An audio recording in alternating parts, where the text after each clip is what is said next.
श्री गणेशाय नमः। प्रिय बंधुओं, आज हम चर्चा करेंगे पितृदोष के संबंध में। तो आखिर यह पितृदोष हमें क्यों लग जाता है और ये कब तक लगा रहता है?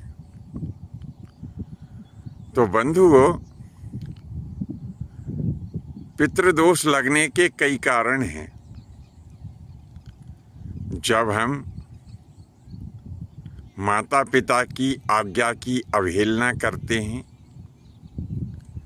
उनका किसी भी प्रकार से दिल दुखाते हैं,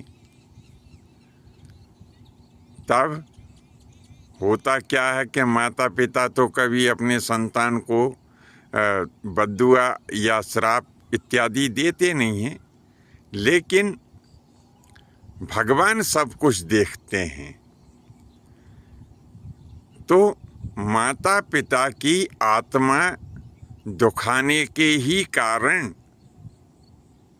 हमें पितृदोष लग जाता है। अब इसमें चाहे पिता की आत्मा दुखाई हो या माता की आत्मा दुखाई हो, वैसे बड़े भाई और भाभी भी माता और पिता के तुल्य ही हैं। तो जो हमारे पूज्य जन होते हैं, जब हम इनकी आत्मा को दुखाते हैं तो क्या होता है कि हमें पितृदोष लग जाता है। अब जब ये पितृदोष लग जाता है तो हमारे साथ में क्या होता है? फिर हमारे साथ में ऐसा होता है कि हमारा सारा जीवन ही अस्त व्यस्त हो जाता है। हमें निश्चित रोजगार प्राप्त नहीं होता, संतान सुख प्राप्त नहीं होता, माता पिता का सुख प्राप्त नहीं होता, और दुनिया में हमें अपमान सहना पड़ता है। ये सब और भी नाना प्रकार के जो कलेश और दुख हैं, ये सब हमें दुनिया में आकर के झेलना पड़ता है। अब ये पितृदोष कब तक लगा रहता है? तो बंधुओं, एक बार पितृदोष लग जाने के पश्चात जब तक कि हम उसकी शांति ना करा दें, तब तक वह छूटता नहीं है। चाहे हम कितने ही जन्म धारण क्यों ना कर लें, 1, 2, 4, 5 जन्म की बात नहीं कर रहा हूँ।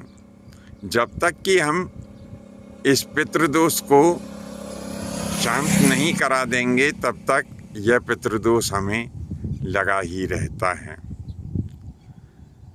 अब वैसे तो पितृदोष लगने के हमने बताए कि कई कारण हैं, लेकिन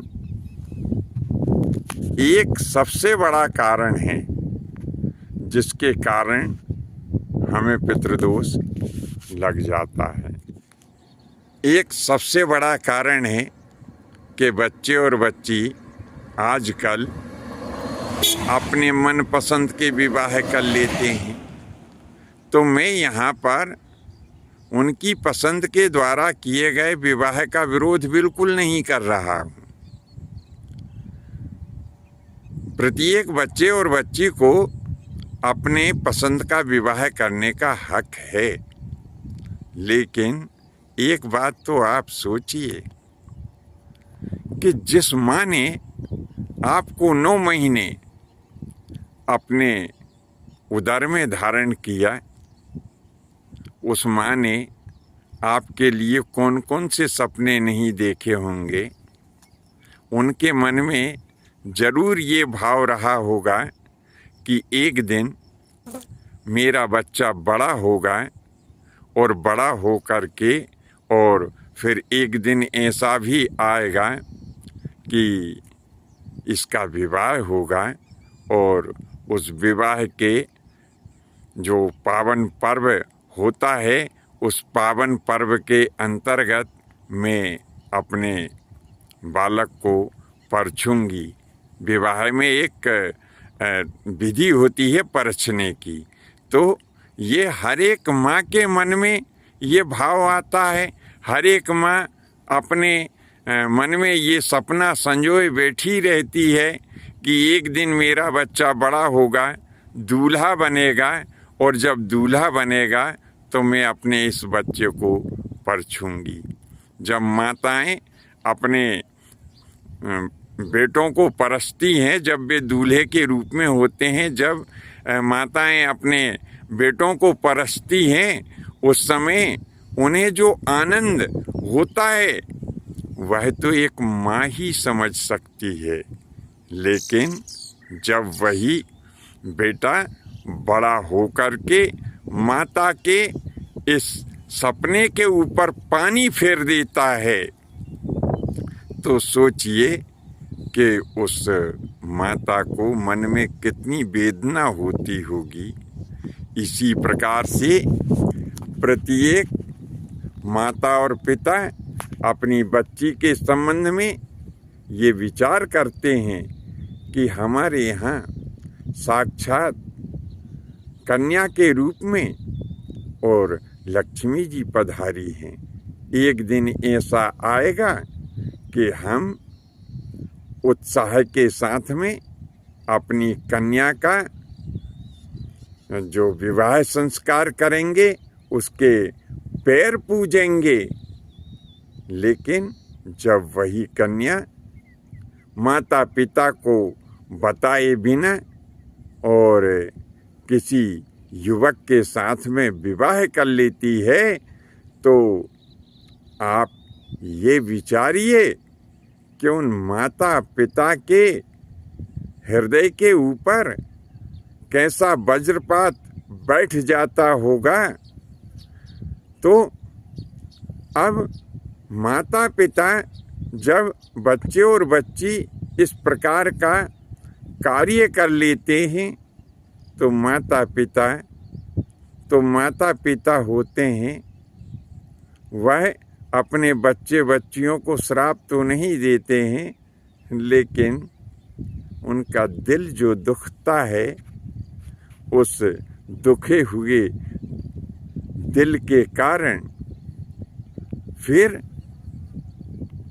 दूसरे जन्म में या उसी जन्म में भगवान हमारे लिए पितृदोष लगा देते हैं।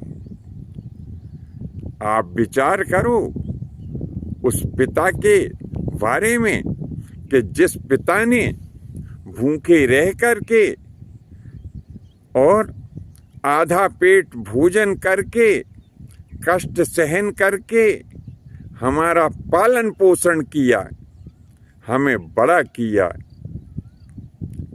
और जब उनके खुशी का समय आया उसी समय हमने उनके सीने के ऊपर वज्रपात कर दिया।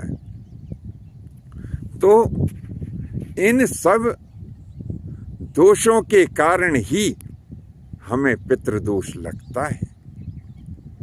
हम ये कभी नहीं कहते कि आप अपने पसंद के विवाह इत्यादि ना करें, आप अपने पसंद के ही विवाह करें, लेकिन अपने माता पिता को भी थोड़ा सा विश्वास में ले लें। तो माता पिता जो होते हैं उनका बड़ा ही मन में भाव होता है अपने बच्चों के लिए।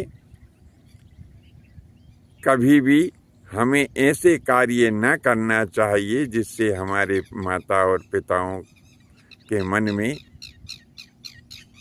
कष्ट हो। अब ये जो है हमें पितृदोष मान लो लग गया, तो अब इसकी शांति कैसे हो? तो उसकी शांति का सबसे अच्छा उपाय बता रहा हूं मैं। अब वैसे ज्योतिषीय उपाय तो बहुत सारे हैं, पितृ पूजन इत्यादि की जाती है ज्योतिष शास्त्र के अनुसार।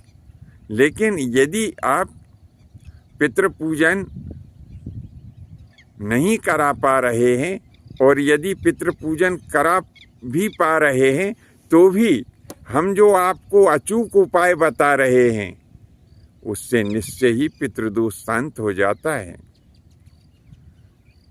हमें प्रतिदिन उठ करके अपने माता पिता और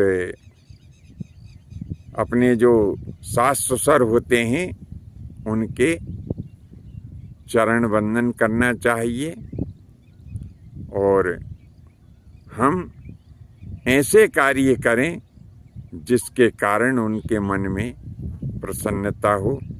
हमें सदैव अपने पूजनीय जन जो हैं उनकी सेवा पूजा और वंदना करना चाहिए।